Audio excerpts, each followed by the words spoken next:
Congress governments have always opposed caste census. Caste was not included in all the census operations conducted since independence. In 2010, then Prime Minister late Dr. Manmohan Singh ji had assured the Lok Sabha that the matter of caste census should be considered in the cabinet. A group of ministers was formed to consider this subject. Most of the political parties had recommended caste census. Despite this, Congress government decided to conduct only a survey of caste instead of a caste census. That survey is known as SECC. It is well understood that Congress and its Indie Alliance partners have used caste census only as a political tool. As per Article 246 of the Constitution of India, the subject census is listed at 69 in the Union list in 7th schedule. According to Constitution of India, census is a union subject. हमारा अगला कदम जाति जनगणना होगा। हम देश को दिखाना चाहते हैं कि आपने किन लोगों का और कहां-कहां अंगूठा काटा है। हम दलितों को, आदिवासियों को, पिछड़ों को, किसानों को, मजदूरों को दिखाना चाहते हैं कि आप के धर लोग हैं। अगर आप करा सकते हैं तो आप कराइए। नहीं अध्यक्ष महोदय, जब कभी भी हम लोगों को मौका मिलेगा तो जाति जनगणना कराने का काम हम लोग करेंगे। नमस्कार, आज मैं बात करने वाला हूं जातीय जनगणना पर। जातीय जनगणना एक ऐसा मुद्दा है जिसको चल करके भारतीय जनता पार्टी ने विपक्ष के हाथ से एक ऐसा औजार छीन लिया है जिसको लेकर के विपक्ष आगे आने वाले चुनावों के लिए बहुत अपने आप को महसूस कर रहा था कि उसकी जीत बिल्कुल तय है। लेकिन भारतीय जनता पार्टी ने पहलगाम की तपिश के बीच में जातीय जनगणना को कैबिनेट से पास करा करके और अचानक उसका ऐलान किया, जिसका एक दूरगामी परिणाम दिखाई पड़ रहा है। दरअसल जातीय जनगणना का मुद्दा जिस समय पर आया है उसको लेकर के भी खासी चर्चा हो रही है।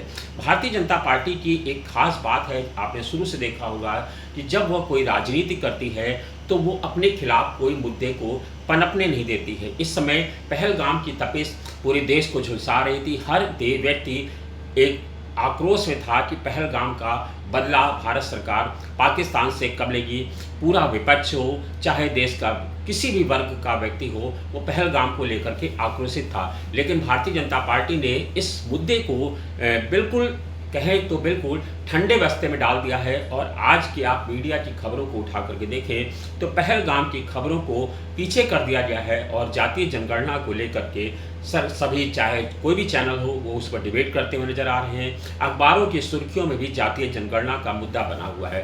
दरअसल भारतीय जनता पार्टी ने शुरू से इस तरह की राजनीति की है कि वो अपने खिलाफ किसी मुद्दे को खड़ा नहीं होने देती है और जब कोई मुद्दा सामने आता है तो वो अचानक उस मुद्दे की पूरी परिधि को ही चेंज कर देती है और उसके केंद्र में, सियासत के केंद्र में अपने बनाए मुद्दे को ला देती है और पूरा विपक्ष उसी की पिच पर आकर के खेलने लगता है। ये आज का नहीं, आप शुरू से अगर भारतीय जनता पार्टी की सियासत को देखेंगे तब आपको यही नजर आएगा कि भारतीय जनता पार्टी की सियासत का तरीका भी यही है।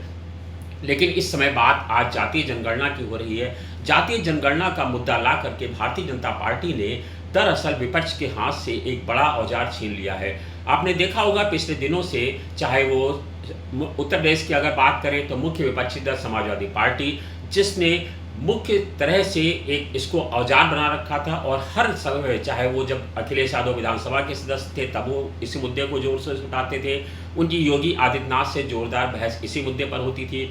इसी के और यही नहीं, जब वो लोकसभा में संसद में पहुंचे तब भी उन्होंने इसी मुद्दे को धारदार हथियार बनाया और इसी मुद्दे के चलते उत्तर प्रदेश को भारतीय जनता पार्टी को उत्तर प्रदेश में 2024 का जो चुनाव था उसमें अच्छा खासा नुकसान उठाना पड़ा और 36-37 सीटें उनके हाथ से निकल गई। तो ये एक पीडीए का नारा और जो जातीय जनगणना का नारा था वो काम कर रहा था। यही नहीं, पिछले दिनों आपने देखा होगा संसद में भी राहुल गांधी इस मुद्दे को हथियार बना रहे थे और उन्होंने कहा था कि हम इसको लाएंगे और कांग्रेस की सरकार बनने पर जातीय जनगणना का बिल लाया जाएगा और इसको पास कराया जाएगा। उन्होंने यह भी कहा था कि आपको इस जातीय जनगणना को स्वीकार करना पड़ेगा, चाहे आप हंस के करिए या फिर रो करके करिए, लेकिन जातीय जनगणना आपको करानी पड़ेगी। यानी उधर, और अगर विपक्ष की बात करें बिहार की, तो वहाँ पर भी चाहे वो तेजस्वी यादव हों, लालू यादव हों, सभी इस मुद्दे को जोर शोर से उठा रहे थे। और विपक्ष की बात छोड़िए, अगर भारतीय जनता पार्टी की अंदर खाने की बात करें तो आपको याद होगा केशव मौर्य गाहे बगाहे इसी चीज़ को मुद्दा उठाते हैं। और भारतीय जनता पार्टी की सहयोगी दल की बात करें तो सुभाषपा, जिसके नेता हैं अरुण राजभर और ओम प्रकाश राजभर, इन दोनों की भी लगातार यही मांग रहती है कि जातीय जनगणना होनी चाहिए। दरअसल भारतीय जनता पार्टी ने इस मुद्दे को ऐसे समय पर लाया है जब इसका लिटमस टेस्ट अभी जल्दी जल्दी बिहार के चुनाव में हो जाएगा। बिहार का चुनाव बिल्कुल बगल में है और वहाँ पर और कर्नाटक में दोनों जगहों पर जातीय जनगणना कराई जा चुकी है, लेकिन वो एक ऐसे स्तर पर हुई है जिसके आंकड़े अभी तक सामने नहीं आए, खुल करके सारे आंकड़े नहीं आए हैं।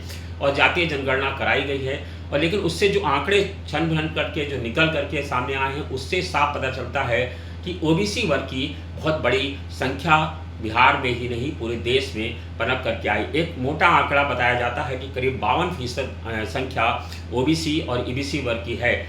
अभी आपको बता दें 1931 में जातीय जनगणना कराई गई थी, और जातीय जनगणना के बाद से अभी तक कोई जातीय जनगणना नहीं हुई है।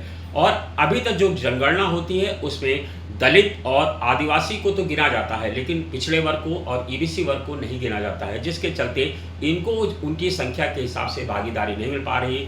दलितों को आरक्षण मिल जाता है और इसी तरह से आदिवासियों को भी उसका लाभ मिलता है जो उनकी संख्या है। लेकिन अगर बात करें तो ओबीसी वर्ग जो इसको मांग कर रहा था, इसको उठाने की, वो जो है लगातार मांग कर रहा है, लेकिन उस पर अभी तक काम नहीं हो पाया है। मैं आपको बता दूं, भारतीय जनता पार्टी ने इस मुद्दे को चल करके दरअसल विपक्ष के हाथों से एक औजार छीन लिया है। वो मैं इसलिए कह रहा हूं क्योंकि सपा, बसपा और कांग्रेस, सपा बसपा की बात करें तो सपा बसपा अपने जन्म काल से ही जातीय जनगणना की मांग करते रहे हैं, चाहे वो अखिलेश यादव हो, मुलायम सिंह गाहे बगाहे संसद में इसी बात की मांग करते थे कि जातीय जनगणना होनी चाहिए। अखिलेश यादव की तो पूरी राजनीति इसी पर करती थी।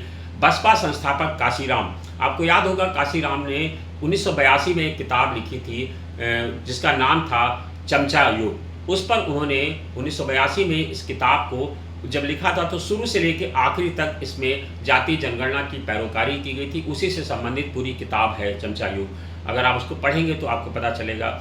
इसी तरह से चाहे वो कांग्रेस हो, चाहे वो विपक्ष हो, यानी समूचा विपक्ष वो जातीय जनगणना की मांग कर रहा था। और भारतीय जनता पार्टी को भी लगने लगा था जब उत्तर प्रदेश के चुनाव हुए, जब बिहार का चुनाव होने जा रहा है, कर्नाटक के जो आंकड़े आए हैं, तो और गाहे बगाहे अंदर से जो आवाज़ें उठाई थी और जनता की जो मांग थी, तो भारतीय जनता पार्टी को लगने लगा था कि अब इस मुद्दे को लाना बहुत ज़रूरी है।